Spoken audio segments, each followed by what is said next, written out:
അല്ല നിങ്ങൾ എങ്ങോട്ടാ രാവിലെ തന്നെ പോണേ? നമ്മള് കൊണ്ടോട്ടിക്ക്. ആടെന്തേത്തിന് പോവുക? അല്ല നിങ്ങൾ എപ്പോഴാ തിരിച്ചു വരിക? ഇവിടെ ഉച്ചക്കൊക്കെ ചോറ് വെക്കണോ അതോ നിങ്ങള് രാത്രിത്തേക്കാണോ വരിക? അല്ല നിങ്ങൾ രാത്രിത്തേക്ക് എന്തോ തിന്നിട്ടാണോ വരിക? എന്താണ് നമ്മൾ ചെയ്യേണ്ടത്? നിങ്ങളൊന്ന് പറഞ്ഞു. ഏതെങ്കിലും ഒരു ബൈക്ക് ഇറങ്ങുമ്പോ ഓളെ പകരം 100-150 ചോദ്യാണ്. കല്യാണം കഴിക്കാത്തോണ്ടാണ് കൊളംബസ് അമേരിക്ക കണ്ടുപിടിച്ചെന്ന് ബാലേട്ടൻ പറഞ്ഞ ശരിയാ? കല്യാണം കഴിച്ചില്ലെങ്കിലേ ഇവിടുന്ന് അങ്ങോട്ട് ഇറങ്ങുമ്പോ 100 ചോദ്യങ്ങൾ കേട്ടിട്ട് നമ്മള് പണ്ടാറടങ്ങി അങ്ങോട്ട് പോകില്ല എന്ന് പറഞ്ഞാൽ കൊളംബസിന് അമേരിക്ക കണ്ടുപിടിക്കാൻ പറ്റിയോ?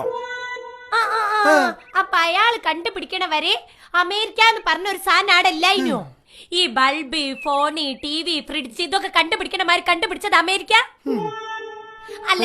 ഈ ഇന്ത്യ കണ്ടുപിടിച്ചത് ആരാണ്? ഇന്ത്യ കണ്ടുപിടിച്ച എന്റെ ഉപ്പ മമ്മദാജി നരക്കുനിയിലെ.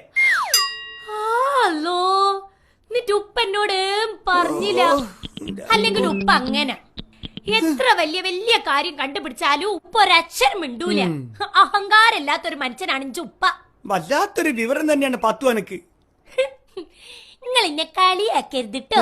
ഇന്ത്യ കണ്ടുപിടിച്ച ഗാന്ധിജിയാണ് എനിക്കറിയാം.